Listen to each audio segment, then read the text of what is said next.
ಅಲ್ಲ, ಮೇನ್ಸ್ಗೆ ಓದಿದ್ರು ನಿಮ್ಗೆ ಅದರಲ್ಲಿ ವರ್ತ್ ಇರಬೇಕು. ಓಕೆನಾ? ಈಗ ಯಾವುದೋ ಒಂದು ವಿತೌಟ್ ಪೈಲಟ್, ಈಗ ಒಂದು ಏರ್ಕ್ರಾಫ್ಟ್ನ ನಮ್ಮ ಇದರಲ್ಲಿ ಎಲ್ಲಿ ಟೆಸ್ಟ್ ಮಾಡಿದ್ರಲ್ಲ, ಎಲ್ಲಿ ಮಾಡಿದ್ರಪ್ಪ? ಹಾಂ ನೋಡ್ರಿ, ಅಲ್ಲಿ ಅಪ್ಡೇಟ್ ಅದು ಚಳ್ಳಕೆರೆನಲ್ಲಿ ಮನೆ ಮಾಡಿದ್ರು. ಅದು ಪರೀಕ್ಷಾ ಕೇಂದ್ರ ಮಾಡಿದ್ದಾರೆ ಇವಾಗ. ಓಕೆನಾ? ಚಿತ್ರದುರ್ಗನಾ? ಎಸ್ ಸರ್, ಅದು ಓಕೆ. ಎಸ್, ಇದನ್ನು ನಾನು ಏನೇನು ಓದ್ ಮಾಡಿದ್ದೀನಿ ಅಂತಲೇ ಹೇಳ್ಬಿಡ್ತೀನಿ. ಇದು ಪ್ರಜಾವಾಣಿ ನ್ಯೂಸ್ ಪೇಪರ್. ಓಕೆನಾ? ನಿಮ್ಮದು ಸ್ಟೂಡೆಂಟ್ ಮಿನಿ ಪೇಪರ್ ಬರುತ್ತಲ್ಲ, ವಿದ್ಯಾರ್ಥಿ ಮಿತ್ರ, ಚಿಕ್ಕದು ವಿಜಯವಾಣಿದು ಅದು, ಆಮೇಲೆ ವಿಜಯ ಕರ್ನಾಟಕದ್ದು ಅವ್ರ ಪ್ರಜಾವಾಣಿದು. ಅಸಾಧ್ಯ ಆದರೆ ನೀವು ಆಮೇಲೆ ಏನು ಮಾಡ್ತೀರಿ, ಅಲ್ಲಿ ಒಂದು ಕ್ವಶನ್ ಕೊಟ್ಬಿಟ್ಟು 4 ಆಪ್ಷನ್ ಕೊಟ್ಟಿರ್ತಾರೆ. ನೀವೇನು ಮಾಡ್ತೀರಿ, ನಿಮಗೆ ಗೊತ್ತಿರೋನ ಸ್ಕಿಪ್ ಮಾಡಬೇಕು. ನೀವೆಲ್ಲನೂ ಬರಿತಾ ಕೂತ್ಕೊಂಡ್ರೆ ಬರೀ ನ್ಯೂಸ್ ಪೇಪರ್ಗೆ ಒಂದು ದಿನ ಬೇಕು. ಅಂದರೆ ಈ ಥರ ಕೀ ಪಾಯಿಂಟ್ಸ್ ಮಾಡೋಕ್ಕೆ ಬೇಕು. ನಿಮಗೆ ಗೊತ್ತಿರೋದನ್ನ ಬರ್ಕೊಳಕ್ಕೆ ಹೋಗ್ಬಾರ್ದು. ನಿಮ್ಮ ಆಲ್ರೆಡಿ ನಿಮ್ಮ ಮೈಂಡಲ್ಲಿ ಇದ್ದರೆ ನೀವೇನಕ್ಕೆ ಬರ್ಕೊಳಕ್ಕೆ ಹೋಗ್ತೀರಾ? ಟೈಮ್ ಸೇವ್ ಕೂಡ ಇಂಪಾರ್ಟೆಂಟು. ನೀವು ಬರೀ ನ್ಯೂಸ್ ಪೇಪರ್ದ ಬರ್ಕೊಬಿಟ್ಟು ಸಬ್ಜೆಕ್ಟ್ ಓದಿಲ್ಲ ಅಂದರೆ ವೇಸ್ಟ್ ಆಗುತ್ತೆ. ಓಕೆನಾ? ಯಾವುದೋ ಒಂದು ಸ್ಕೀಮು ಈಗ ರೀಸೆಂಟಾಗಿ, ಓಕೆ ಇದು ಓಲ್ಡ್ ಈ ಥರ ಇಡೀ. ಆಮೇಲೆ ನಾವೇನು ನೀವೇನು ಸ್ಟಾರ್ಟ್ ಮಾಡಿಬಿಟ್ಟು ಲಾಸ್ಟ್ಗೆ ಸುಮ್ಮನಾಗಲಿಲ್ಲ. ನಾವು ಕಂಟಿನ್ಯೂ ಡೇಟ್ ವೈಸ್ ಏನು ಮಾಡಿದ್ದೀವಿ ನೋಡಿ, ಇಲ್ಲಿವರೆಗೂ ಬರೆದಿದ್ದೀವಿ. ಅಂದರೆ ಬೇರೆ ನೋಟ್ಸ್ಗಳು ಚೇಂಜ್ ಮಾಡಿರ್ತೀವಿ, ಈ ಥರ ಬರ್ಕೋಬೇಕು. ಇದು ನ್ಯೂಸ್ ಪೇಪರ್ ಆಯಿತು. ಈಗ ರೀಸೆಂಟಾಗಿ ಮಾಡಿದ್ದು ಯಾವ್ದಾದ್ರು ಅಂದರೆ ಒಂದು ಸ್ಕೀಮ್ಸ್ ಯಾವುದೋ ಬರೆದಿದ್ದೀನಿ.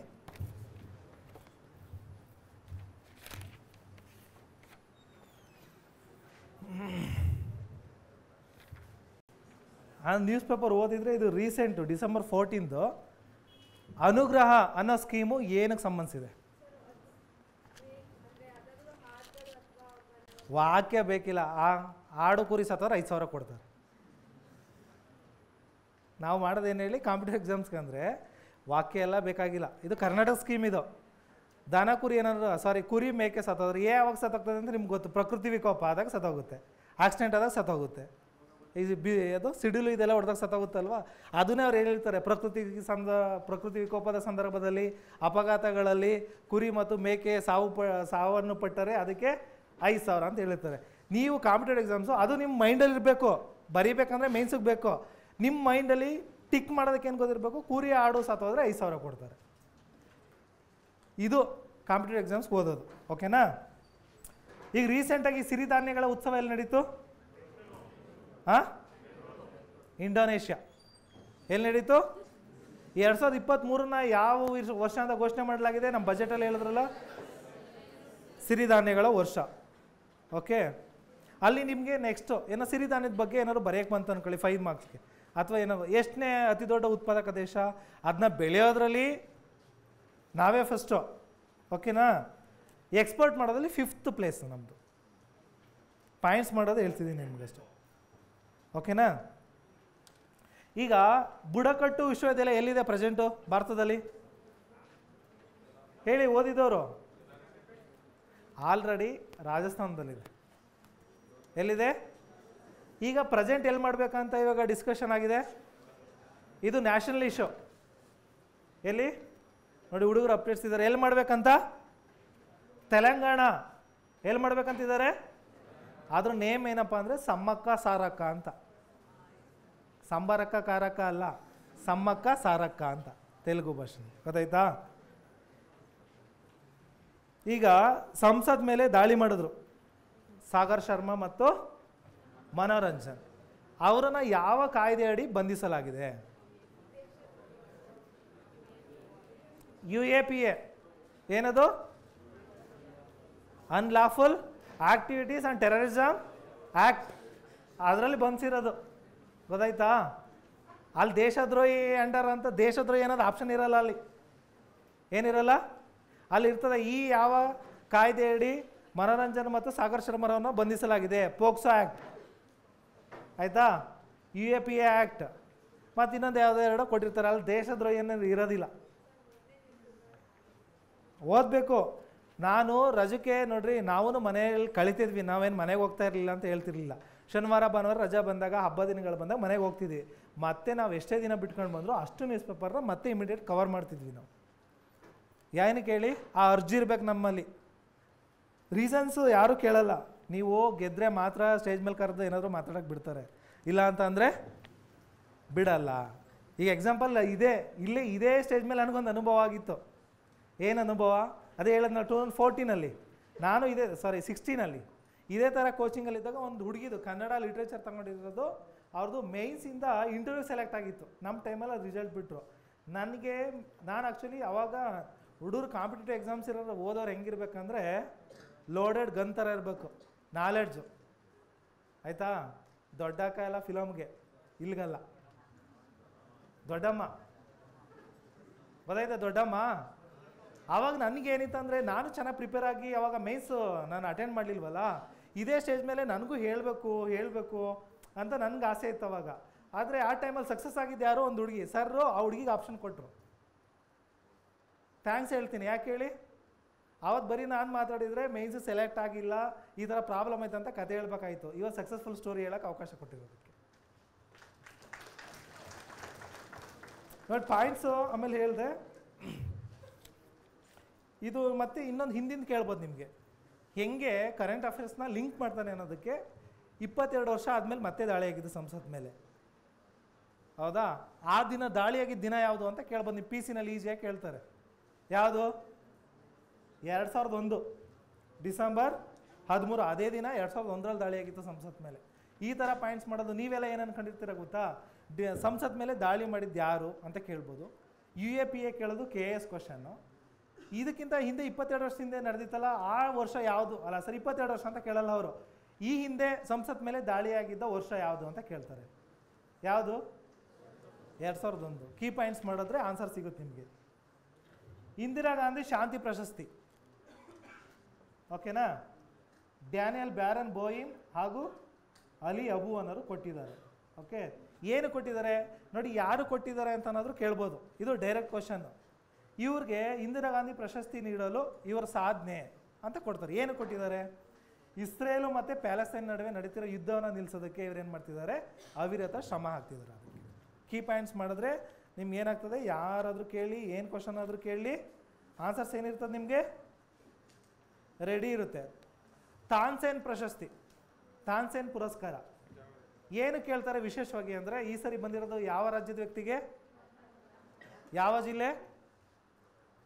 ಈಗ ವಿಶೇಷವಾಗಿ ಅಂತ ಅಂದ ತಕ್ಷಣ ನಿಮಗೆ ಅಲ್ಲಿ ಪಾಯಿಂಟ್ ಕ್ಲಿಕ್ ಮಾಡ್ತು ಕರ್ನಾಟಕ ಅಂತ. ಯಾವ ಜಿಲ್ಲೆ ಅಂತಂದರೆ ಬಿದೋದ್ರಿ. ಯಾವ ಜಿಲ್ಲೆ? ಉತ್ತರ ಕನ್ನಡ ಜಿಲ್ಲೆ. ಗೊತ್ತಾಯ್ತಾ? ಸಂಗೀತ ಪುರಸ್ಕಾರ ಅದು ಮಧ್ಯಪ್ರದೇಶ ಸರ್ಕಾರ ಕೊಡ್ತದೆ. ಅದು ಅವ್ರ ಹೆಸರು ಗಣಪತಿ ಭಟ್ ಹಾಸಣಗಿ ಅಂತ. ಗೊತ್ತಾಯ್ತಾ? ಉತ್ತರ ಕನ್ನಡ ಜಿಲ್ಲೆ. ಈ ಥರ ಕೀ ಪಾಯಿಂಟ್ಸ್ ಮಾಡೋದು. ಈಗ ನಿಮಗೆ ಇಲ್ಲಿ ಸಿಗ್ತಾ ನೋಡಿ ಕರೆಂಟ್ ಅಫೇರ್ಸು. ಯಾವ ವ್ಯಕ್ತಿ ಕರೆಂಟ್ ಅಫೇರ್ಸು ನ್ಯೂಸ್ ಪೇಪರ್ನ ಚೆನ್ನಾಗಿ ಓದ್ತಾನೆ ಅವನು ಹೆಂಗಿರ್ತಾನೆ ಅಂದರೆ ಬೆಂಕಿ ಥರ, ಫೈರ್ ಆ ಥರನೇ ಇರೋದು. ಅದು ತಿಳ್ಕೊಂಡ್ರೆ ಸಬ್ಜೆಕ್ಟ್ ತಿಳ್ಕೊಂಡ್ರೂ ಕಡಿಮೆ ಇರುತ್ತೆ ನಿಮಗೆ. ನಿಮ್ಗೆ ಹೆಂಗಿರ್ಬೇಕಂದ್ರೆ, ನಾನು ಹಾಸ್ಟೆಲ್ ಹುಡುಗರುಗಳಿಗೆಲ್ಲ ನಿಮ್ಮ ಫ್ರೆಂಡ್ಸ್ಗೆಲ್ಲ ಹೆಂಗೆ ಮಾಡ್ಬೇಕತ್ತಾ, ನಮ್ಮ ಹುಡುಗ್ರಿಗೆ ಬೇಕು ಅಂತ ನನಗೆ ಆನ್ಸರ್ ಗೊತ್ತಿಲ್ಲ ಅಂದರೂ, ಏನು ಕ್ವಶನ್ ಕೇಳ್ತೀಯಾ, any question any subject anywhere you can ask, I will answer ಅಂತಿದ್ದೆ. ಗೊತ್ತಿಲ್ಲ ಅಂದ್ರೆ ಅವನೇ ಹೇಳ್ತಿದ್ನಲ್ವ ಆನ್ಸರು. ನಾನು ತಿಳ್ಕೊಂಡಂಗೆ ಆಗ್ತಿತ್ತು, ಅವನು ತಿಳ್ಕೊತಿದ್ದ. ನೀವು ಈ ಥರದ್ದೆಲ್ಲ ಮಾಡಲ್ಲ, ಪಕ್ಕದಲ್ಲಿ ತಿಳ್ಕೊಬಿಟ್ರೆ ಕಷ್ಟ. ಕೇಳಲೇಬಾರ್ದು ಈ ಕ್ವಶನ್ನು. ಇದು ಬಂದೇ ಬರುತ್ತೆ ಪರೀಕ್ಷೆಯಲ್ಲಿ, ನನಗೆ ಬರುತ್ತೆ ಅನ್ನೋದು ನಾನು ಒಬ್ಬಳೇ ಹಾಕಬೇಕು ಅನ್ನೋದು ನಿಮ್ಮ ಕಾನ್ಸೆಪ್ಟು.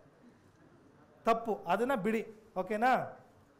ಇನ್ನು ನ್ಯೂಸ್ ಪೇಪರ್ ಆಯಿತು, ಸಬ್ಜೆಕ್ಟು. ಅದ್ರ ಜೊತೆಗೆ ಕೆಲವೊಂದು ಮ್ಯಾಗ್ಝೈನ್ಸು, ಮೇನ್ಸು, ಅವಕ್ಕೆಲ್ಲ ಓದೋರಿಗೆ ಯಾರ್ಯಾರು ಏನೇನು ಓದಬೇಕು ಅಂತ KS AS ಈ ಥರದವೆಲ್ಲ ಓದೋರಿದ್ದರೆ ನಿಮ್ಗಳಿಗೆ ಹೇಳ್ತೀನಿ ನಾನು. ಕರ್ನಾಟಕ ಸರ್ಕಾರನೇ ಬಿಡೋದು, ಎವ್ರಿ ಮಂತ್ ಕೊಡುತ್ತಿದ್ದು. ಪ್ರತಿ ಪಂಚಾಯತ್ಗಳು ರೀಚ್ ಆಗುತ್ತೆ ಜನಪದ ಅಂತ. ಓಕೆನಾ? ಸಿಗುತ್ತೆ, ತಗೊಳ್ಳಿ ಜನಪದ ಅಂತ. ಇದು ಒಂದೊಂದು ಸ್ಕೀಮ್ಸು ಆ್ಯಂಡ್ ಪ್ರೋಗ್ರಾಮ್ಸ್ ಬಗ್ಗೆ ಡೀಟೇಲ್ ಆಗಿ ಡಿಸ್ಕಸ್ ಮಾಡಿರ್ತಾರೆ. ಪಾಸಿಟಿವು ನೆಗೆಟಿವ್ಸು ಎಲ್ಲ ಸಿಗುತ್ತೆ. ಏನು ಸರ್? ಹೇಳ್ತೀನಿ ಸರ್, ಹೇಳ್ತೀನಿ. ಓಕೆ ನೋಡಿ, ಇದು ನವಂಬರ್ ತಿಂಗಳಲ್ಲಿ ಬಂದಿರೋದು.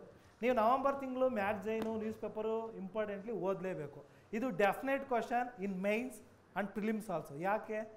ಕರ್ನಾಟಕ ಏಕೀಕರಣ ಆಗಿರೋವಂಥ ತಿಂಗಳದು. ನೋಡಿ, ಇದನ್ನು ಹೋದರೆ ಕರ್ನಾಟಕ ಏಕೀಕರಣ, ನೀವು ಯಾವುದೋ ಬುಕ್ಸ್ ಓದ್ತಿರಲ್ವಾ, ಆ ಬುಕ್ಸಲ್ಲಿ ಸಿಗದಿರೋ ಪಾಯಿಂಟ್ಸು ಈ ಮ್ಯಾಗ್ಝೈನಲ್ಲಿ ಸಿಗುತ್ತೆ. ಕರ್ನಾಟಕ ಏಕೀಕರಣ, ನಾಡು ನುಡಿಗಾಗಿ ಚಳುವಳಿಗಳು, ಇದು ಕನ್ನಡ ನಾಡು ನುಡಿ ಉಗಮ ಹೋರಾಟದ ಬಗ್ಗೆ ಬರೀರಿ ಅಂತಂದ್ರೆ ನೀವು ಇಲ್ಲಿ ಬರೆಯೋಕ್ಕೆ ಸಿಗುತ್ತೆ. ನಿಮ್ಮ ಬೇರೆ ಯಾವುದೋ ಬುಕ್ಕಲ್ಲಿ ಒಂದು 4 ಲೈನ್ ಕೊಟ್ಟು ಎಂಡ್ ಮಾಡಿರ್ತಾನೆ. ಇನ್ ಡೀಟೇಲ್ ಬರಿಬೇಕಂದ್ರೆ ಇಲ್ಲಿ ತಿಳ್ಕೊಬೇಕು. ಗೊತ್ತಾಯ್ತಾ? ನೆಕ್ಸ್ಟ್ ಅತಿ ಹೆಚ್ಚು ಸದ್ದು ಮಾಡಿದಂಥ ವಿಷಯ ರಾಷ್ಟ್ರೀಯ ಶಿಕ್ಷಣ ನೀತಿ. ಇದು ಯಾವುದಿದು? ಯೋಜನಾ ಮ್ಯಾಗಝೀನ್. ಕನ್ನಡನಾದ್ರೂ ಬರುತ್ತೆ, ಇಂಗ್ಲೀಷ್ ಆದ್ರೂ ಬರುತ್ತೆ.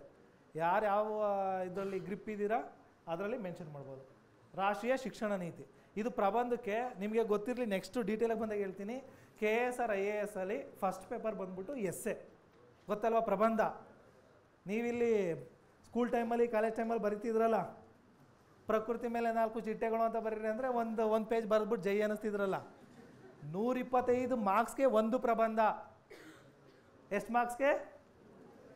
ಎಷ್ಟು ಪೇಜ್ ಬರೀಬೇಕು?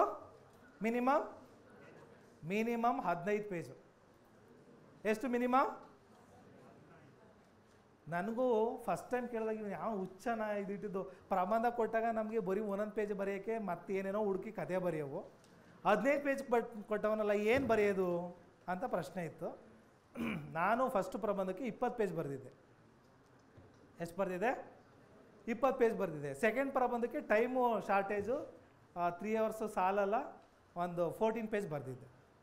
ಅದರಲ್ಲಿ 250ಕ್ಕೆ ನನಗೆ 168 ಬಂದಿದೆ. 250ಕ್ಕೆ 168 ಕೊಟ್ಟಿದ್ದಾನೆ. ಯಾಕೆ ಇವನ್ನೆಲ್ಲ ಓದಿ ಪಾಯಿಂಟ್ಸ್ ಮಾಡಿರೋದಕ್ಕೆ. ಪ್ರಬಂಧಗಳು ತೋರಿಸ್ತೀನಿ, ನಾನೇ ಓನ್ ಮಾಡಿರೋದು ಪ್ರಬಂಧ, ನಿಮ್ಮ ಥರ ಕಾಪಿ ಚೀಟಲ್ಲ. ನೆಕ್ಸ್ಟು ಇನ್ನೂ ಓದಬೇಕಂದ್ರೆ ರೂರಲ್ ಡೆವಲಪ್ಮೆಂಟ್, ಗ್ರಾಮೀಣ ಅಭಿವೃದ್ಧಿ ಬಗ್ಗೆ ತಿಳ್ಕೊಬೇಕು ನೀವು ಅಂತ ಅಂದರೆ ಕುರುಕ್ಷೇತ್ರ. ಮಹಾಭಾರತ ಕುರುಕ್ಷೇತ್ರ ಅಲ್ಲ, ಇದು ಮ್ಯಾಗಝೈನ್ ಕುರುಕ್ಷೇತ್ರ. ಇದನ್ನು ಕರ್ನಾಟಕ ಸರ್ಕಾರನೇ ಬಿಡೋದು ಅಲ್ಲ, ಸಾರಿ ಕೇಂದ್ರ ಸರ್ಕಾರ. ಇದು ನೋಡಿ, ಎಂಪವರಿಂಗ್ ರೂರಲ್ ಯೂತ್ ಅಂತ. ಎಂಪವರಿಂಗ್ ರೂರಲ್ ಯೂತ್, ಗ್ರಾಮೀಣ ಯುವಕರ ಸಶಕ್ತೀಕರಣ ಅಂತ ಇದು. ಇದ್ರ ಬಗ್ಗೆ ಯುವ ಜನರ ಬಗ್ಗೆ ಬರೀರಿ ಅಂದರೆ ಇದನ್ನೆಲ್ಲ ಆ್ಯಡ್ ಅಪ್ ಮಾಡ್ಬೋದು ನೀವು. ಗೊತ್ತಾಯ್ತಾ? ನೆಕ್ಸ್ಟ್ ಇದ್ರ ಜೊತೆಗೆ ಇನ್ನೊಂದು ಮ್ಯಾಗಝೈನು ಕುರುಕ್ಷೇತ್ರ. ಓಕೆ, ಸರಿ ಆಯಿತು. ಪ್ರಬಂಧಗಳ ವಿಚಾರಕ್ಕೆ ಬಂದಾಗ ಇಷ್ಟು ನಾನು ಬರೆದಿರೋ ಪ್ರಬಂಧಗಳಿವೆ. ಗೊತ್ತಾಯ್ತಾ? ಕೆಲವೊಂದು ತೋರಿಸ್ತೀನಿ, ನೀವೇ ಮಾಡ್ಕೋಬೇಕು ಅಂತ ಹೇಳೋದಕ್ಕೆ. ಇದೆಲ್ಲ ಎಲ್ಲಿ ಸಿಕ್ತು ಪಾಯಿಂಟ್ಸು? ನನಗೆ ಯಾರು ಏನು ಬರ್ಕೊಬಂದು ಕೊಟ್ಟಿಲ್ಲ. ನಾನೇನು ಏನು ಮಾಡಿರೋದು, ಸರ್ಚ್ ಮಾಡಿ ವಿಷಯವನ್ನು ಹುಡುಕಿ ಎಕ್ಸ್ಪೆಕ್ಟ್ ಮಾಡಿ ಇದೇ ಬರ್ಬೋದು ಅಂತ. ನೀವು ಯಾವಾಗ ಹೆಚ್ಚು ಓದ್ತೀರಾ ಕ್ವಶನ್ ಪೇಪರ್ನ ನೀವೇ ಪ್ರಿಪೇರ್ ಮಾಡ್ತಾ ಹೋಗ್ತೀರಾ. ಪ್ರಿಪೇರ್ ಮಾಡ್ತೀರಾ ಅಂದರೆ ನೀವು ಕ್ವಶನ್ ಪೇಪರ್ ಬರಿಬೇಕಾಗಿಲ್ಲ. ನಾನು ಹೋಗೋ ಪರೀಕ್ಷೆಯಲ್ಲಿ ಇದೇ ಕ್ವಶನ್ಸ್ ಬರುತ್ತೆ ಅಂತ ನಿಮಗೆ ಗೊತ್ತಾಗುತ್ತೆ. ಇದೇ ಕ್ವಶನ್ನು ನಾನು ಎಷ್ಟು ಜನಕ್ಕೆ ನನ್ನ ಫ್ರೆಂಡ್ಸ್ಗೆ ಹೋಗ್ಬೇಕಾದ್ರೆ ಹೇಳಿದ್ದೀನಿ, ನೋಡು ನೀನು ಹೋಗೋ ಎಕ್ಸಾಮಲ್ಲಿ ಇದು ಕ್ವಶನ್ಸ್ 100% ಇರುತ್ತೆ ಅಂತ ಹೇಳಿದ್ದೀನಿ. ಆ ಕ್ವಶನ್ಸ್ 100% ಬಂದಿದೆ. ಈಗ ಎಕ್ಸಾಂಪಲ್, ಅಸ್ಸಾಂನಲ್ಲಿ ಏನು ಇಶ್ಯೂ ಇತ್ತು? ಅಸ್ಸಾಂ ರಾಜ್ಯದಲ್ಲಿ, ನಮ್ಮ ರಾಜ್ಯದೇ ಗೊತ್ತಿಲ್ಲ, ಅಸ್ಸಾಂದೇನು ಗೊತ್ತು ಸರ್? ಅಕ್ರಮ ಬಾಂಗ್ಲಾ ವಲಸಿಗರು ಅಂತ ಓದಿದ್ದೀರಾ? ಅಲ್ಲಿ ನ್ಯಾಷನಲ್ ರಿಜಿಸ್ಟ್ರೇಷನ್ ಇದು ನಡೀತು, ಗೊತ್ತಲ್ವಾ? ನೋಂದಣಿ ಪೌರತ್ವ ನೋಂದಣಿ ಅಂತ ನಡೀತು, ಗೊತ್ತಾ? Citizenship registration. ಓಕೆ, ನೀವು ಅಂದರೆ ಇನ್ನೂ ಹಿಂದೆ ಇದ್ದೀರಾ, ಕತ್ತಾಳಿಸ್ತಿದ್ದೀರಾ ಅಂದರೆ. ಅದು ನಾನು ಹೇಳಿದ್ದೆ ನಮ್ಮ ಹುಡುಗಂಗೆ, ನೋಡು ಡೆಫಿನೆಟಾಗಿ ಯಾವುದಾದ್ರು ಮುರಾರ್ಜಿನ ಯಾವುದೋ ಸ್ಕೂಲ್ ಟೀಚರ್ ನಡೆದಿತ್ತು, ಪೌರತ್ವ ಕಾಯ್ದೆ ಬಗ್ಗೆ ಅಥವಾ ಪೌರತ್ವದ ಬಗ್ಗೆ ಯಾವ ಕಾನ್ಸ್ಟಿಟ್ಯೂಷನ್ ಆರ್ಟಿಕಲ್ ಹೇಳುತ್ತೆ ಅನ್ನೋದು ಬಂದಿರುತ್ತೆ ಅಂತ ಹೋಗು ಅಂತ ಹೇಳಿದೆ. ಆ ಪಾರ್ಟ್ ನೀನು ನೋಡ್ಕೊಂಡೇ ಹೋಗ್ಬೇಕಂತ. ಅದು ನೀವು ನಂಬ್ತಿರೋ ಬಿಡ್ತೀರೋ, ಅದು 5ನೇದೋ 6ನೇದೋ ಕ್ವಶನ್ನು. ಏನಂತ ಅಂದರೆ ಪೌರತ್ವದ ಬಗ್ಗೆ ಸಂವಿಧಾನದ ಈ ಭಾಗದಲ್ಲಿ ಉಲ್ಲೇಖಿಸಲಾಗಿದೆ. ಎಷ್ಟನೇ ಭಾಗ? 2ನೇ ಭಾಗ. ಎಷ್ಟನೇ ವಿಧಿಯಿಂದ ಎಷ್ಟನೇ ವಿಧಿ? 5ರಿಂದ 11. ಗೊತ್ತಾಯ್ತಾ? ಅದನ್ನು ತಿಳ್ಕೋಬೇಕು. ಪೌರತ್ವ ಕಾಯ್ದೆ ಎಷ್ಟಲ್ಲಿ ಬಂದಿದೆ? 1955. ಓಕೆ, ಇದು ನೋಡಿ ನಾನು ಬರೆದಿರೋಂಥ ಇದು ಒಂದು ವಿಶೇಷ ಇದೆ, ಆಮೇಲೆ ಹೇಳ್ತೀನಿ ಏನಕ್ಕೆ ಅಂತ. ಜಾಗತಿಕ ತಾಪಮಾನ ಏರಿಕೆ, ಗ್ಲೋಬಲ್ ವಾರ್ಮಿಂಗ್. ಓಕೆನಾ? ಇದೆಲ್ಲ ಏನಂದರೆ ಪ್ರಬಂಧ ಬರೆಯೋಕೆ ನಾನು ಎಲ್ಲನೂ ಎಕ್ಸ್ಪ್ಲೇನ್ ಮಾಡಿಲ್ಲ. ಕೆಲವೊಂದು ಸ್ಕೀಮ್ಸು, ಪ್ರೋಗ್ರಾಮ್ಸು, ಸರ್ಕಾರದ ಕಾರ್ಯಕ್ರಮಗಳು ಅವನ್ನೆಲ್ಲ ಹಾಗೆ ಹಾಕ್ಕೊಂಡಿದ್ದೀನಿ. ಯಾಕೆ ಅಂದರೆ ಎಕ್ಸ್ಪ್ಲೇನ್ ಮಾಡೋಕ್ಕೆ ನನಗೆ ಬರುತ್ತೆ, ನಾಲೆಡ್ಜಲ್ಲಿ ಇದೆ ಅಂತ. ಹಾಗಾಗಿ ಇಷ್ಟು ಕಡಿಮೆ ಪೇಜ್ ಮಾಡ್ಕೊಂಡಿದ್ದೀನಿ, ಕೀ ಪಾಯಿಂಟ್ಸ್ ಮಾಡ್ಕೊಂಡಿದ್ದೀನಿ. ಇದಕ್ಕೊಂದು ಹೆಂಗಿರಬೇಕು ನಿಮ್ಮ ಪ್ರಬಂಧ? ಒಬ್ಬ ವ್ಯಾಲ್ಯುವೇಟ್ರ್ ನಿಮ್ಮ ರಿಟರ್ನ್ ನೋಡ್ತಾನೆ, ರೈಟಿಂಗ್ ಸ್ಕಿಲ್ ನೋಡ್ತಾನೆ ಅಂದರೆ ನೀವು ಅವನ್ನ ಅಟ್ರ್ಯಾಕ್ಟ್ ಮಾಡಬೇಕು. ಹೌದಾ? ಇಲ್ಲಿ ಒಂದು ವಾಕ್ಯ, ಒಲೆ ಹತ್ತಿ ಉರಿದೊಡೆ ನಿಲ್ಲಬಹುದಲ್ಲದೆ ದರೆ ಹತ್ತಿ ಉರಿದರೆ ನಿಲ್ಲಬಹುದೇ? ಒಲೆ ಹತ್ತಿ ಉರಿದ್ರೆ ನಿಲ್ಬಹುದು, ಭೂಮಿನೇ ಹತ್ಕೊಂಡು ಉರಿದ್ರೆ ನಿಲ್ಲಕ್ಕೆ ಸಾಧ್ಯನೇ? ಯಾರು ಹೇಳಿರೋದು? ಬಸವಣ್ಣ. ಯಾರು ಹೇಳಿರೋದು? ಅದನ್ನು ಹಾಕ್ಕೊಂಡು ಅದನ್ನು ನಾನು ನೆಕ್ಸ್ಟು ಬರಿತಾ ಹೋಗಿದ್ದೀನಿ. ಅದನ್ನ ನಿಮಗೆ ವರ್ಡ್ಸ್ ಇದೆಯಲ್ಲ ಅದು ಅಟ್ರ್ಯಾಕ್ಟ್ ಮಾಡ್ಬೇಕು ಅವ್ರನ್ನ. ನೆಕ್ಸ್ಟ್ ಇನ್ನೊಂದು, ಇದು ತುಂಬ ನಿಮ್ದು ಆಧಾರ್ ಮಿಸ್ಯೂಸ್ ಆಗ್ತಲ್ಲ ಗೊತ್ತಾ ನಿಮಗೆ? ಆಧಾರ್ ಡಾಟಾ ನೀವೆಲ್ಲ ಕೊಟ್ಟಿದ್ದೀರಲ್ಲ, ಏನೇನು ಕೊಟ್ಟಿದ್ದೀರಾ? ಕಣ್ಣು ಕೊಟ್ಟಿದ್ದೀರಾ, ಐರಿಸ್ ಸ್ಕ್ಯಾನ್ ಮಾಡಿದ್ದಾರೆ, ನಿಮ್ದೆಲ್ಲ ಪರ್ಸ್ನಲ್ ಡಾಟಾ ಇತ್ತಲ್ಲ ಅದು ಸೋರಿಕೆ ಆಗಿದೆ ಅಂತ ಡಿಸ್ಕಸ್ ಆಯ್ತು ಆ ಟೈಮಲ್ಲಿ. ಹಾಗಾಗಿ ಒಂದು ಕೋರ್ಟ್ ಕೂಡ ಆರ್ಡ್ರ್ ಆಯಿತು ಒಂದು ಅದರಲ್ಲಿ, ಅದ್ಯಾರೋ ಪುಟ್ಟಸ್ವಾಮಿಗೌಡ, ಗೋಪಾಲನ್ ಆ್ಯಂಡ್ ಕೂಪರ್ ಅಂತ ಪ್ರಕರಣ. ಅದರಲ್ಲಿ ಆ ಟೈಮ್ ನಮ್ಮ ಟೈಮಲ್ಲಿ KS ಟೈಮಲ್ಲಿ ಇದು ಇಶ್ಯೂ ಇತ್ತು. ಅದಕ್ಕೆ ಖಾಸಗಿತನ ಮೂಲಭೂತ ಹಕ್ಕೆ ಅನ್ನೋದೊಂದು ಸುಪ್ರೀಂ ಕೋರ್ಟಲ್ಲಿ ಕ್ವಶನ್ ಆಯಿತು, ಖಾಸಗಿತನ ಸೋರಿಕೆ ಆಗಿರೋದಕ್ಕೆ. ಅದ್ರ ಬಗ್ಗೆ ಪ್ರಬಂಧ ಕೇಳ್ಬೋದು ಅಂತ ನಾನು ಬರ್ದಿರೋದು. ಗೊತ್ತಾಯ್ತಾ? Privacy is a constitutional fundamental right or not ಅಂತ. ಓಕೆನಾ? ನೋಡಿ, ಇದು ISRO development and science and technology its achievements ಅಂತ. ಬಾಹ್ಯಾಕಾಶ, ಭಾರತದಲ್ಲಿ ಬಾಹ್ಯಾಕಾಶ ಮತ್ತು ತಂತ್ರಜ್ಞಾನ ಇದರ ಸಾಧನೆಗಳು. ಇದು ಕ್ವಶನ್ ನಮಗೆ ಪ್ರಬಂಧಕ್ಕೆ ಬರಲಿಲ್ಲ, ಒಂದು 25 ಮಾರ್ಕ್ಸಿಗೆ ಬರೆಯಕ್ಕೆ ಬಂದಿತ್ತು. ಇನ್ನೊಂದು ನದಿ ಜೋಡಣೆ, ರಿವರ್ ಲಿಂಕಿಂಗ್. ಓಕೆನಾ? ಉತ್ತರ ಭಾರತದ ನದಿಗಳನ್ನೆಲ್ಲ ದಕ್ಷಿಣ ಭಾರತದೊಂದಿಗೆ ಜೋಡಿಸಿ ಎಲ್ಲ ಕಡೆ ನೀರಾವರಿ ವ್ಯವಸ್ಥೆ ಮಾಡಬೇಕನ್ನೋದು ಇದ್ರ ಕಾನ್ಸೆಪ್ಟು. ಅದು ಇದು ಪ್ರಬಂಧ. ನೆಕ್ಸ್ಟ್ ಆ ಟೈಮಲ್ಲಿ ಇದು ಎಕ್ಸೈಸ್ ಅಬಕಾರಿ ಡಿಪಾರ್ಟ್ಮೆಂಟ್ ಬರೆದಿದ್ವಿ. ಆ ಟೈಮಲ್ಲಿ ಇದು ನೋಟು ಡಿಮಾನಿಟೈಸೇಷನ್, ಇದು ನೋಟು ಅಮಾನ್ಯೀಕರಣ. ಸಂವಿಧಾನದ ಎಷ್ಟನೇ ತಿದ್ದುಪಡಿ? GST 101. ಅದೇ GST ಅಂದರೆ ಏನು, GST ಯಾಕೆ ಬಂತು, ಯಾವ ದೇಶದಲ್ಲಿ ಫಸ್ಟ್ ಇತ್ತು, ಏನು ಇದ್ರದ್ದು ಡೀಟೇಲ್ಸ್. ಇಲ್ಲಿ ಏನು ಹಾಕಿದ್ದೀನಿ ಅಂದರೆ, ಚಾಣಕ್ಯ ಗೊತ್ತಾ ನಿಮಗೆ? ಮಾತಾಡ್ಸಿದ್ದೀರಾ? ಓಕೆ.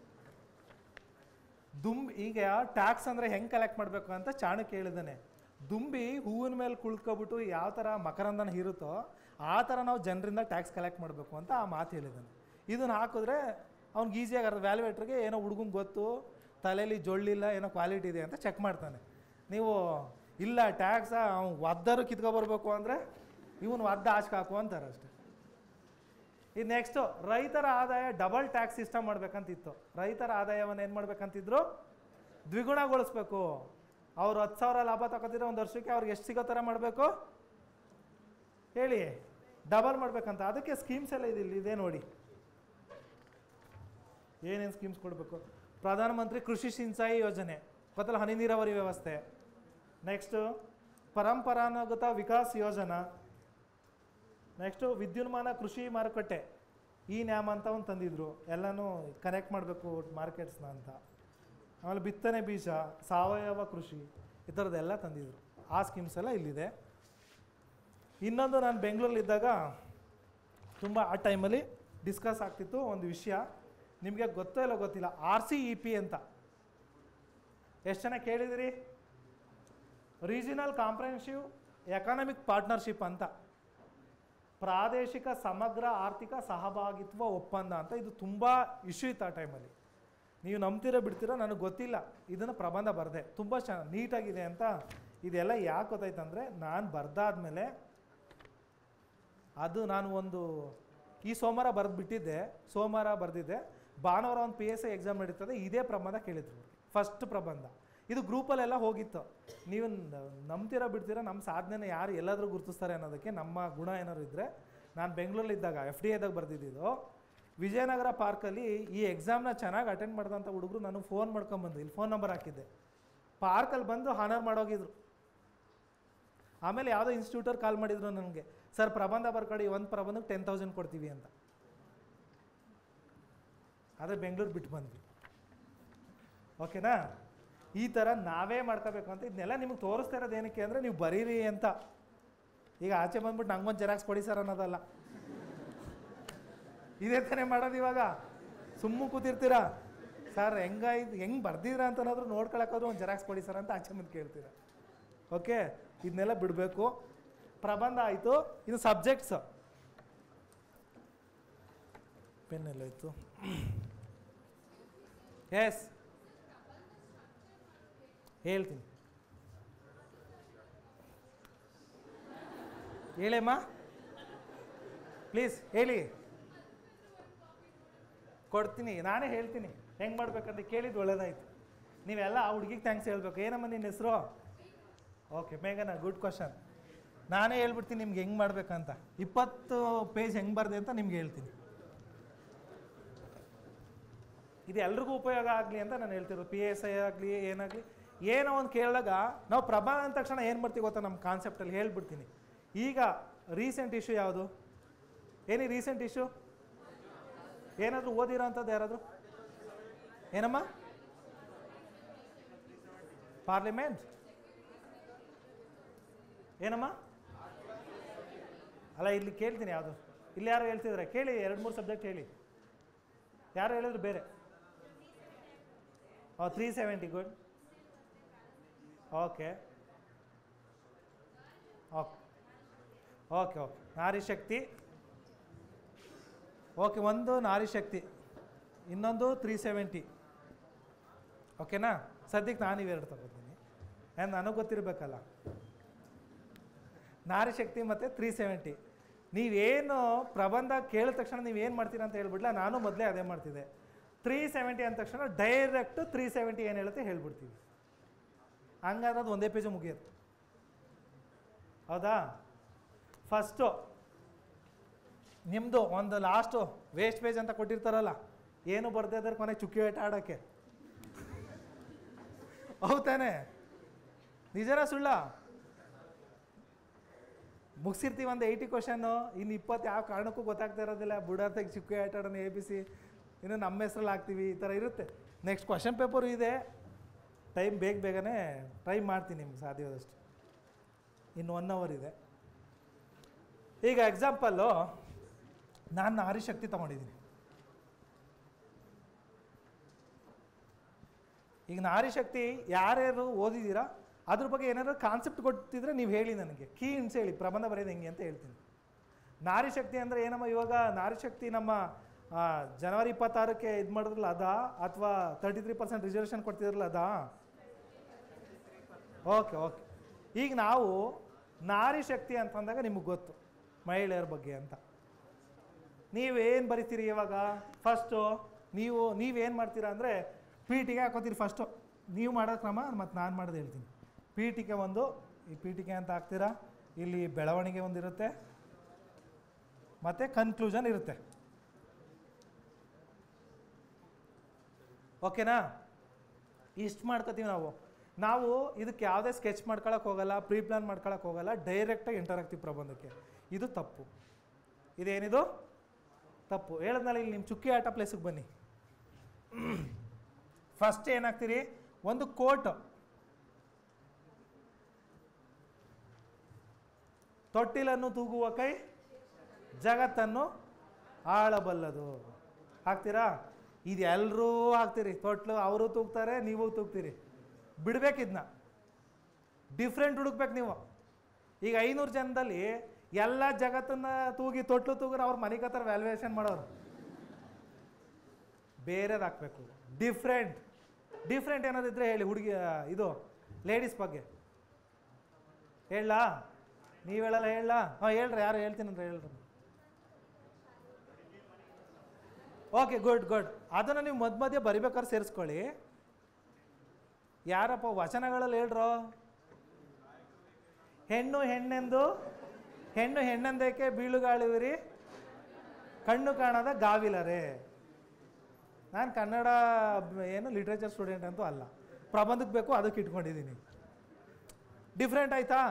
ತೊಟ್ಲು ಬಿಸಾಕಿ ಗಾವಿಲರು ಬೈರಿ. ಗಾವಿಲ ಅಂದ್ರೆ ಏನು? ಕನ್ನಡ ಇದು FDA ಕ್ವಶನ್. ಏನು ಗಾವಿಲ ಅಂದರೆ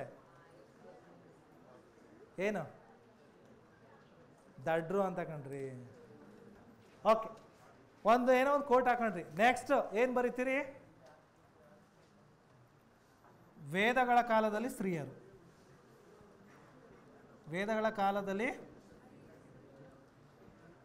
ಇಲ್ಲಿ ತಗೊಳ್ಳಿ. ಸ್ತ್ರೀಯರ ಸ್ಥಿತಿಗತಿ ಹೆಂಗಿತ್ತು? ಉತ್ತರ ವೇದ ಕಾಲದಲ್ಲಿ ಹೆಂಗಿತ್ತು? ಪೂರ್ವ ವೇದ ಕಾಲದಲ್ಲಿ ಇತ್ತು?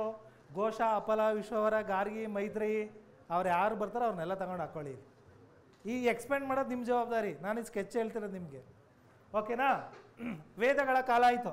ವೇದಗಳ ಕಾಲ ಆದಮೇಲೆ ನೆಕ್ಸ್ಟ್ ಯಾವ ಕಾಲ ಸ್ಟಾರ್ಟ್ ಆಗುತ್ತೆ? ಹಾಂ, ಹೊಸ ಮತಗಳ ಉದಯ ಕಾಲದಲ್ಲಿ ಸ್ತ್ರೀಯರ ಸ್ಥಿತಿಗತಿ. ಹೊಸ ಮತಗಳ ಉದಯ ಯಾವ್ಯಾವುದು? ಅಲ್ಲಿ ಸಮಾನತೆ ಕೊಟ್ಟಿದ್ದಾರೆ, ಅದಕ್ಕೆ ನೀವು ತಗೋಬೇಕದ್ನ. ನೆಕ್ಸ್ಟು ಬ್ರಿಟಿಷ್ ಆಡಳಿತದಲ್ಲಿ ಸ್ತ್ರೀಯರ ಬಗ್ಗೆ ಬರಿಬೇಕು. ನೆಕ್ಸ್ಟು ಸ್ವಾತಂತ್ರ್ಯ ಪೂರ್ವದಲ್ಲ, ಸ್ವಾತಂತ್ರ್ಯ ಸಂದರ್ಭ ಅಂತ ಈ ಒಂದು ಹಾಕೊಳ್ಳಿ. ಮತ್ತಿಲ್ಲಿ ಸ್ವಾತಂತ್ರ್ಯ ನಂತರ. ನೆಕ್ಸ್ಟು ಪ್ರಸ್ತುತ ಬೇಡ, ಸ್ವಾತಂತ್ರ್ಯ ಇಲ್ಲಿ ಸ್ವಾತಂತ್ರ್ಯ ಸಂದರ್ಭ ಇದೆಯಲ್ಲ, ಸ್ವಾತಂತ್ರ್ಯ ನಂತರ ಹಾಕೊಳ್ಳಿ ಇಲ್ಲಿ. ಆಮೇಲೆ ವಿವಿಧ ಕ್ಷೇತ್ರಗಳಲ್ಲಿ ಸ್ತ್ರೀಯರು, ವಿವಿಧ ಕ್ಷೇತ್ರಗಳಲ್ಲಿ ಸ್ತ್ರೀಯರು. ನೆಕ್ಸ್ಟ್ ನಿಮ್ದು ಲಾಸ್ಟ್ ಪಾಯಿಂಟ್ ಏನು? ರಾಜಕೀಯ ಮೀಸಲಾತಿ ಅಲ್ಲ, ರಾಜಕೀಯ ಅವಕಾಶಗಳು, ಮೀಸಲಾತಿ ಮತ್ತು ಸ್ತ್ರೀಯರು ಪ್ರಸ್ತುತ ಸ್ಥಿತಿಗತಿ. ನೆಕ್ಸ್ಟು ಸರ್ಕಾರದ ಪ್ರಯತ್ನ,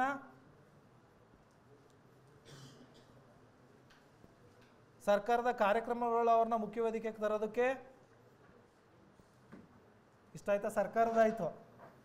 ನಿಮ್ಮ ವೈಯಕ್ತಿಕ ಸಲಹೆ ಸೂಚನೆಗಳೇನಾದ್ರು ಇದ್ದರೆ ನಿಮ್ಮ ಅಭಿಪ್ರಾಯವನ್ನು ಏನು ಮಾಡ್ಬೋದು? ಸೇರಿಸ್ಬೋದು. ಇಷ್ಟೆಲ್ಲ ಸೇರಿಸಿ ಹಿಂಗೆಲ್ಲ ಕತೆ ಹೇಳಿ ಇದು 20 ಪೇಜ್ ಬರುತ್ತೆ. ಗೊತ್ತಾಯ್ತಾ? ಈಗ ನೀವು ನಾರಿ ಅನ್ನೋದು ಶಕ್ತಿ ಅಂತ ಪ್ರೂವ್ ಮಾಡಬೇಕು ಇವುಗಳ ಮೂಲಕ. ಹೇಳಿದ್ನಲ್ಲ, ಗಾರ್ಗಿ, ಮೈತ್ರಿ ಇರ್ಬೋದು. ಇಲ್ಲಿ ಹೊಸ ಮತಗಳ ಉದಯದಲ್ಲಿ ಯಾರ್ಯಾರಿದ್ದಾರೆ? ಸುಜಾತ. ಗೊತ್ತಾ ಸುಜಾತ ಯಾರಂತ? ನಮ್ಮ ಪಕ್ಕದ ಮನೆ ಹುಡುಗಿ ಅಂತ ಅಲ್ಲ. ಹಾಂ, ಹೇಳ್ರಿ. ಬುದ್ಧನಿಂದ ಮೊದಲು ಉಪದೇಶ ಪಡೆದ ಅಂತ ಮಹಿಳೆ ಸುಜಾತ. ಆಮೇಲೆ ಅವನ ಹಸಿವಿದ್ದಾಗ ದಾನ ಎಲ್ಲ ನೀಡ್ತಾಳಲ್ಲ, ಅವಳದೊಂದು ಮಹಿಳೆಯರೆಲ್ಲ ಬರ್ತಾರಲ್ಲಿ. ನೀವು ಇವೆಲ್ಲ ಗೊತ್ತಿದ್ರೆ ಇವು ಬರೀಬೋದು, ಇಲ್ಲ ಅವೆಲ್ಲ ಗೊತ್ತಿಲ್ಲ ಅಂದರೆ ಇಲ್ಲಿಗೆ ಡೈರೆಕ್ಟಾಗಿ ಹೋಗೋದು. ಇವೆಲ್ಲ ಗೊತ್ತಿರಬೇಕು. ವೇದಗಳ ಕಾಲದಲ್ಲಿ ಹೇಳಿದ್ದೀನಿ ಸ್ತ್ರೀಯರು ಅವರೆಲ್ಲ. ಬ್ರಿಟಿಷ್ ಆಡಳಿತ ಕಾಲದಲ್ಲಿ ಯಾರ್ಯಾರು ಲೇಡೀಸ್ ಬರ್ತಾರೆ? ವಿಜಯಲಕ್ಷ್ಮಿ ಪಂಡಿತ್, ಕಿತ್ತೂರು ರಾಣಿ ಚೆನ್ನಮ್ಮ, ಝಾನ್ಸಿ ರಾಣಿ. ಆಮೇಲೆ ಹಾಂ, ಓದಿದ್ದು ಎಲ್ಲೂ ವೇಸ್ಟ್ ಆಗಲ್ಲ ಅನ್ನೋಕ್ಕೊಂದು ಎಕ್ಸಾಂಪಲ್ ಹೇಳಲ್ಲ. ಹಾಂ, ರಾಣಿ ಅಬ್ಬಕ್ಕದೇವಿ 7ನೇ ಕ್ಲಾಸಲ್ಲಿ ಓದಿದ್ದು, ಇಲ್ಲಿ ಬರಿಬೋದು. ಓದಿದಲ್ವಾ? ಕಡಲ್ಗಳ ಮೀನುಗಾರರನ್ನು ದೋಚಿದ್ದಾರೆ, ಹಿಡೀರಿ, ಬಂದ್ಸಿರಿ ಅಂತ ಮಕ್ಳಿಗೆ ಮಾತ್ರ ನಾಟಕ ಕಲಿಸ್ತೀರಿ. ನೀವು ಅದನ್ನ ಕಲ್ತ್ಕೋಬೇಕು. ಗೊತ್ತಾಯ್ತಾ? ಯಾರ್ಯಾರು ಬರ್ತಾರೆ ಆ ಟೈಮಲ್ಲಿ ಬ್ರಿಟಿಷ್ ಕಾಲದಲ್ಲಿ ಮಹಿಳೆಯರು, ಅವ್ರನ್ನೆಲ್ಲ ಹಾಕ್ಬಿಟ್ಟು ಅವ್ರ ಬಗ್ಗೆ ಬರೀರಿ. ಸಿಂಗಲ್ಲಿ ನೇಮ್ ಹಾಕಿ ಎಕ್ಸ್ಪ್ಲೇನ್ ಮಾಡೋಕೆ ಹೋಗ್ಬೇಡಿ, ಅವ್ರು ಏನೇನು ಮಾಡಿದ್ರು ಅಂತ ಬರೀರಿ. ಓಕೆನಾ? ಇನ್ನು ಸ್ವಾತಂತ್ರ್ಯ ಸಂದರ್ಭದಲ್ಲಿ ಯಾರ್ಯಾರು ಫ್ರೀಡಮ್ ಮೂವ್ಮೆಂಟಲ್ಲಿ ಜಾಯ್ನ್ ಆಗಿದ್ರು, ಏನೇನು ಸಾಧನೆ, ಅವೆಲ್ಲ ಬರೀರಿ. ನೆಕ್ಸ್ಟ್ ಸ್ವಾತಂತ್ರ್ಯ ನಂತರ ಬರೀರಿ ಇಂದಿರಾ ಗಾಂಧಿ, ಈಗಿರೋಂಥ ದ್ರೌಪದಿ ಮುರ್ಮು.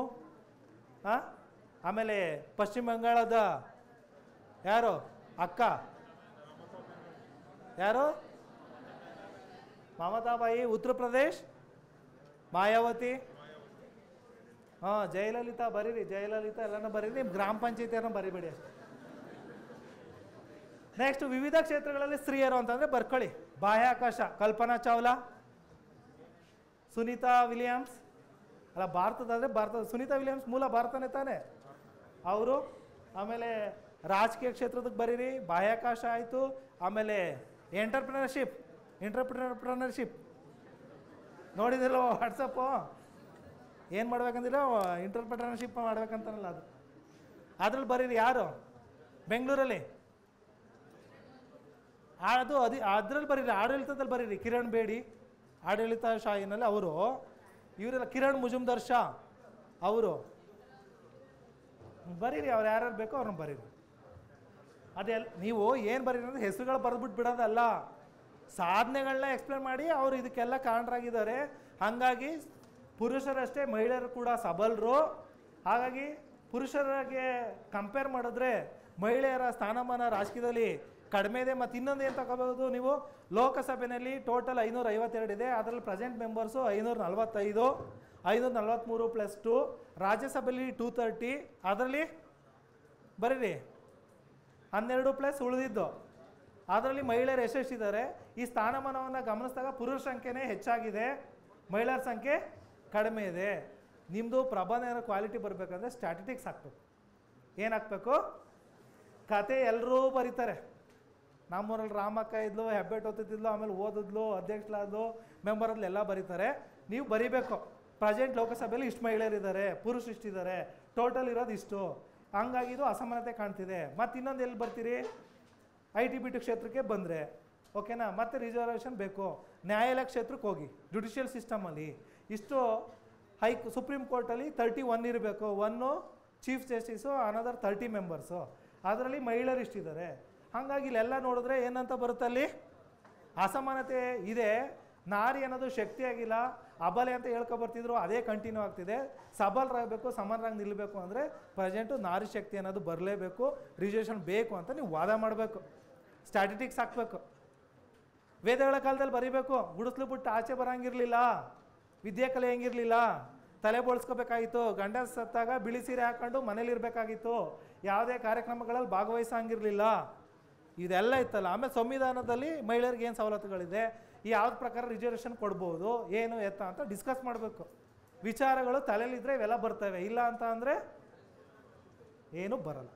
ಈಗ ಬರೀಬೋದೆ ನಮ್ಮ ನೇಮು ಏನದು, ಮೇಘನಾ, ಗೊತ್ತಾಯ್ತಾ? ಇದೇ ಥರ 20 ಪೇಜ್ ಬರ್ದಿದ್ದು ನಾವು.